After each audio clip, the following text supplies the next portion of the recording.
이 새벽에 주시는 말씀은 예레미야 애가 1장 1절부터 11절까지의 말씀입니다. 구약성경 1142면에 있는 예레미야 애가 1장 1절부터 11절까지의 말씀. 이번에는 저희들이 예레미야 애가를 나누게 됩니다.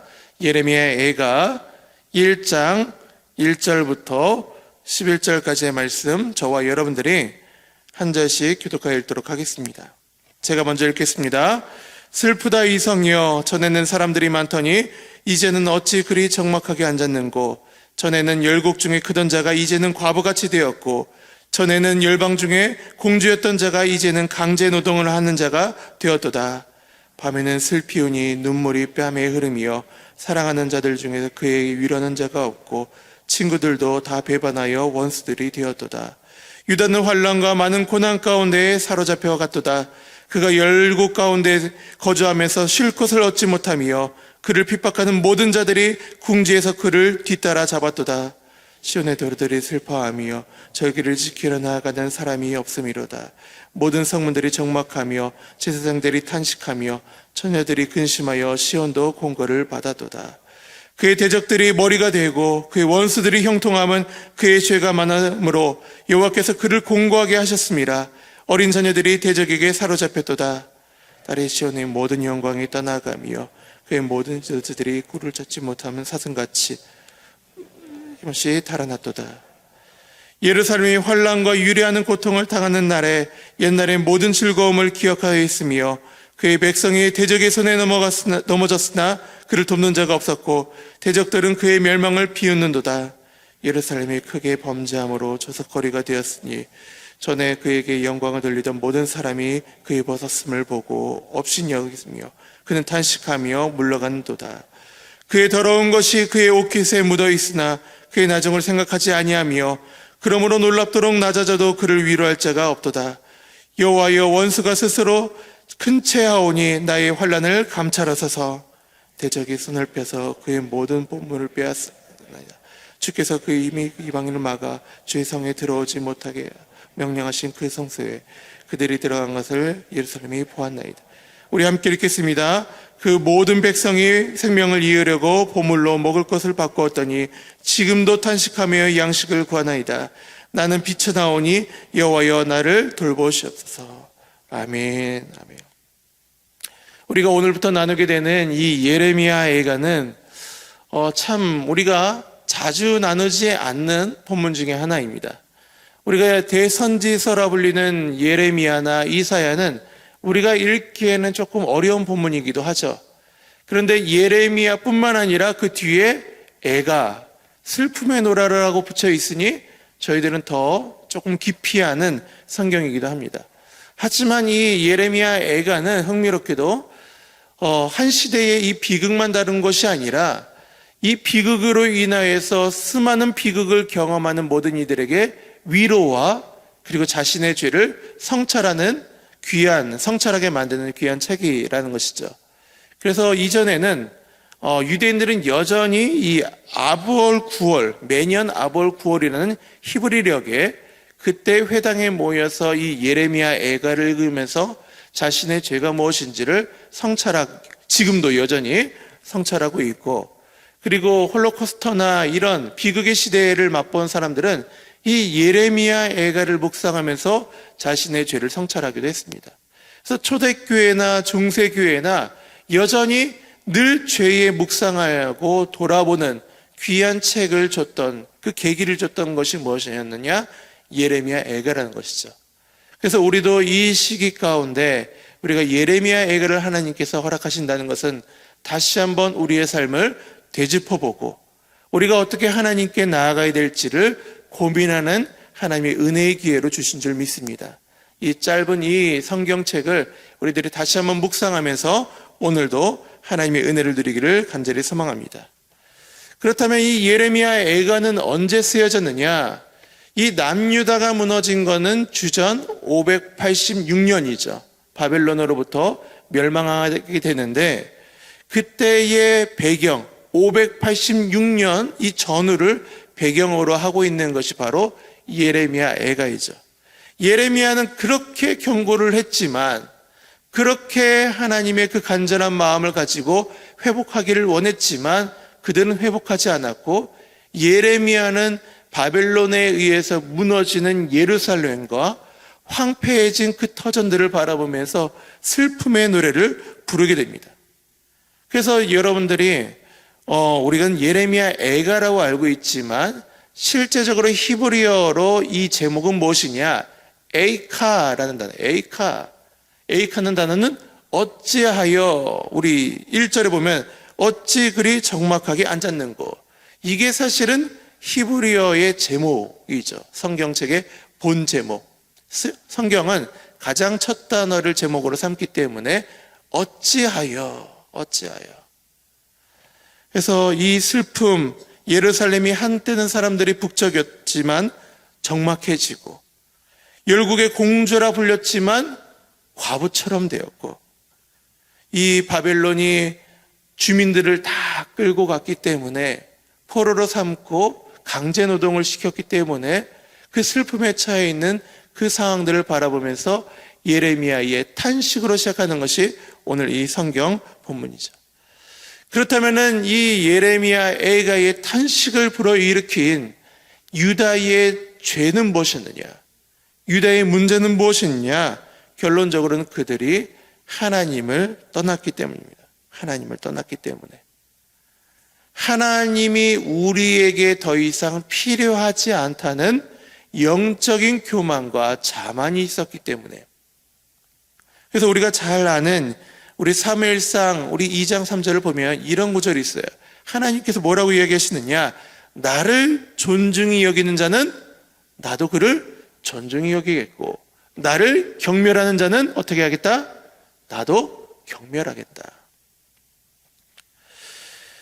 하나님을 경멸하고 하나님을 존중히 여기지 않았기 때문에 하나님께서는 그들과 더 이상 하나님의 은혜로 덧입히지 않으셨고 그를 존중히 여기지 않으셨다는 것이죠. 그리고 우리가 기억해야 될 교훈 중에 하나는 유다의 몰락은 하나님께서 한 번 했다고 해서 그 자리에서 끊어내지 않으셨다는 거예요. 우리가 선지서를 통해서 끊임없이 보고 느끼는 것은 무엇이냐? 하나님께서는 그들이 돌이키기를 원하면서 수많은 기회와 수많은 회복의 여건들을 주셨다는 거예요. 하지만 여전히 그들은 듣지 않았고 그들은 하나님의 말씀을 무시해버렸어요. 왜 그러느냐? 그들은 오늘 본문 1절에 나온 것처럼 자신 스스로 바라보기에는 열국의 존중받는 큰 자처럼 보였고, 열국의 공주처럼 나는 언제든 늘 든든하고 언제든 나는 강건하게 서 있는 자라고 스스로 생각했기 때문에 하나님의 도움 없이도, 하나님께서 함께하지 않으셔도 나는 대단한 자다, 나는 평안할 것이다 라고 착각했기 때문이죠. 겉모양은 화려할지 모르지만, 겉모양은 아무런 문제 없었지만 하나님의 이정표 안에서는 그들은 멸망의 가도로, 심판의 가도로 가고 있다는 것을 그들은 깨닫지 못하고 있었다는 것이죠. 인생에서 가장 위험한 때는 언제냐면은 기도할 필요가 없을 것 같은 평안한 시대가 제일 위험해요. 말씀을 읽지 않아도 될 만큼 내 능력과 지혜가 충만한 그 시기, 내 인생의 절정기가 제일 위험한 시기입니다. 그 시기 때 이 이스라엘은 무너져 버렸다는 것이죠. 하나님을 의지하지 않고도 살아갈 수 있을 거라고 생각했던 그때 하나님은 그들을 어떻게 하셨느냐? 첫째로 하나님께서는 돕지 않으셨죠. 우리 1절, 우리 열국 중에 크던 자, 그 뒷구절 함께 읽겠습니다. 열국 중에 크던 자가 이제는 과부같이 되었고, 전에는 열방 중에 공주였던 자가 이제는 강제 노동을 하는 자가 되었도다. 우리 5절 읽겠습니다. 그의 대적들이 머리가 되고 그의 원수들이 형통함은 그의 죄가 많음으로 여호와께서 그를 공고하게 하셨습니다. 성경을 보면은 하나님이 뭐라고 이야기하셨냐? 그들은 과부같이 되었다. 공주였던 자가 과부같이 되었다. 공주였던 자가 과부같이 되었다는 건 지금 누굴 잃었다는 거예요? 배우자. 하나님이 그의 배우자였고 하나님이 그들의 신랑이었는데 하나님이 떠나버렸다는 거예요. 돕지 않으셨다는 거예요. 그러니 어떻게 되었느냐? 원수들이 그의 머리가 되고 원수들이 형통하게 되고 그들은 공고하게 되었다는 거죠. 하나님이 떠나시는 그 순간에, 하나님이 돕지 않으시는 그 순간에, 하나님께서 그의 가정 가운데서 손을 떠나는 그 순간에 아무리 대단한 가정이라고 할지라도, 아무리 대단한 그 권력과 지식과 능력을 가진, 힘을 가진 사람이라 할지라도 강한 자도 무너지고 풍요로운 자도 가난해지는 게 될 수밖에 없다는 것이죠. 우리가 우리의 삶 가운데, 우리 가정 가운데 하나님을 중심으로 하지 않으면은 예루살렘과 같이 황폐해질 수밖에 없고 몰락의 길을 걸을 수밖에 없다는 거예요. 그래서 우리가 잊지 말아야 될 것은 무엇이냐? 욥의 고백처럼 주신 이도 여호와시요 거두시는 이도 여호와시라는 것을 우리의 마음속에 늘 묵상해야 된다는 것이죠. 내가 지금 풍요로우니 기도할 필요가 없고 내 지식이 충만하니 말씀을 볼 필요가 없구나. 하지 않아도 잘 굴러가니 괜찮구나. 이거는 지금 내 인생의 형통의 은혜가 어디로부터 오는지를 모르고 있는 거예요. 어리석은 것이죠. 우리가 누리고 있는 것이 하나님으로부터 임한다는 것을 잊지 못할 때, 기억하지 못할 때 하나님은 그의 손에서 우리를 떼어 놓으신다는 것이죠. 두 번째로 하나님의 그 영적 자만과 교만으로 살아갈 때 누려지는 것은 무엇이냐? 하나님께서 더 이상 함께하지 않으신다는 거예요. 첫 번째는 돕지 않으신다는 것이고 두 번째는 함께하지 않는다. 함께하지 않음으로 얻게 되는 결과는 무엇이냐? 고독이죠. 인생에서 하나님 영적 자만과 영적 교만으로 살아가는 사람의 결국의 끝은 어떻게 되냐? 고독의 상황으로 도달할 수밖에 없다는 거예요. 2절을 봅니다. 2절에 밤에는 슬피 우니 눈물이 뺨에 흐르며 사랑하는 자들 중에서 그에게 위로하는 자가 없고 친구들도 다 배반하여 원수들이 되었도다. 8절을 보니까 예루살렘이 크게 범죄함으로 조석거리가 되었으므로 전에 그에게 영광을 돌리던 모든 사람이 그의 벗었음을 보고 업신여기며 그는 탄식하며 물러간도다. 예루살렘을 신뢰하며 의지하며 늘 예루살렘한테 아부하며 손을 빌며 그에게 친숙했던 친구처럼 보였던 이들이 예루살렘이 패망하자, 예루살렘이 몰락하자 다 떠나버렸다는 거예요. 하나님 대신에 세상과 사람을 의지하는 사람이 맛볼 수 없는 결국은 고독밖에 없다는 거예요. 고독밖에 없다는 거예요. 우리가 인생 가운데서 여러 가지 문제로 우리의 마음을 힘들게 하지만 가장 힘들게 만드는 건 믿는 도끼에 발등이 찍히는 것이죠. 내 영광스러운 나를 살아갈 때는 늘 함께했던 사람이 나의 힘든 시절에는 아무도 바라보지 못할 때 그것이 우리의 마음을 힘들게 하는 거예요. 그리고 나서는 사람들에게 하소연을 하죠. 하지만 이거는 우리가 너무나도 잘 알고 있는 성경적 진리라는 거예요. 성경에 뭐라고 이야기하나요?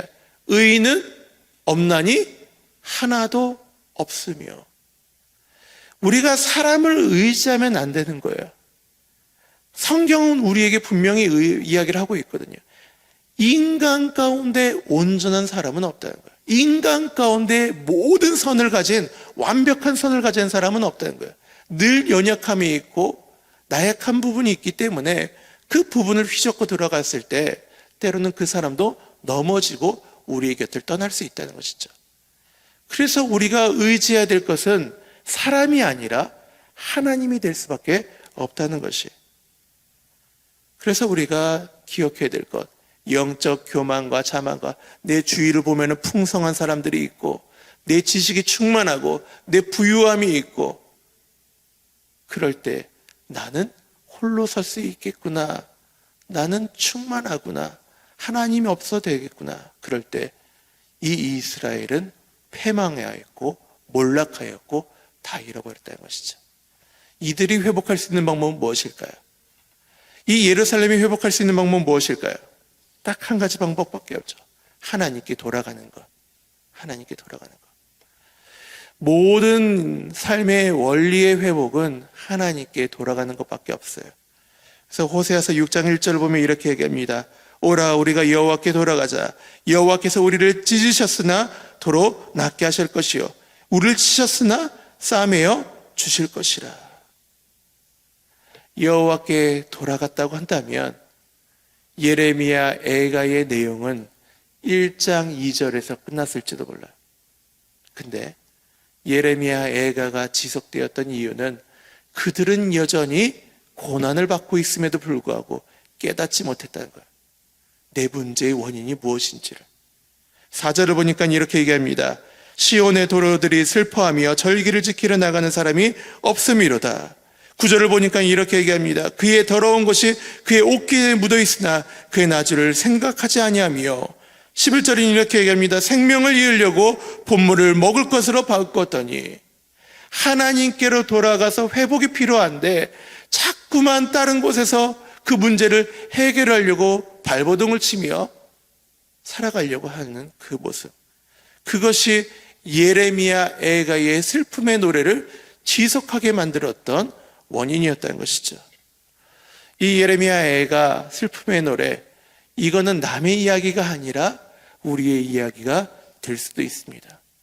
오늘 하나님께서 오늘 이 말씀을 통해서 우리에게 주실 때 우리가 혹시나 하나님의 말씀이 필요 없다 생각하고 하나님께 기도드리는 시간이 나는 충분하다, 더 이상 할 필요 없다고 생각이 들고 여전히 나의 주변에는 사람들이 많고 나를 좋아하는 사람들이 많고 내가 하나님보다 의지할 곳이 많다라고 생각이 들 때 다시 한번 예레미야 애가를 묵상하며 우리의 은혜는 어디로부터 비롯되는 것인지, 어떻게 해야지 우리의 삶에 은혜가 지속되는지를 발견하시면서 그것을 묵상해 나가시면서 우리가 예레미야 애가를 묵상할 때마다 하나님께서 주시는 새로운 은혜를 누려나가시는 저와 여러분들이 되시기를 간절히 축원드립니다.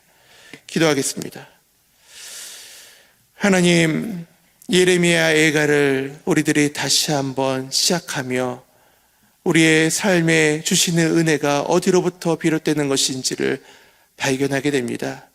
하나님, 예레미야 애가에 나오는 예루살렘의 어리석음과 그리고 회복의 기회를 주심에도 불구하고 여전히 죄악의 길로 걸어가는 이 어리석음을 우리들이 거듭하여 살아가지 않게 해주시고 예레미야 애가의 슬픔의 노래를 보면서 우리의 삶을 바로잡아 우리의 삶은 찬양의 노래, 기쁨의 노래로 바꿔나가는 저희 모두가 되게 하여 주시옵소서. 이 시간에도 하나님께서 우리에게 이 은혜를 허락하심은 성령께서 우리에게 주시는 은혜의 기회인 줄 믿습니다. 우리에게 깨닫게 해주시는 마음이 있다면 이 마음을 붙잡고 하나님께로 돌아가는 은혜를 누리게 하여 주시옵소서. 이 모든 말씀 우리 주 예수 그리스도의 이름으로 기도드리옵나이다. 아멘.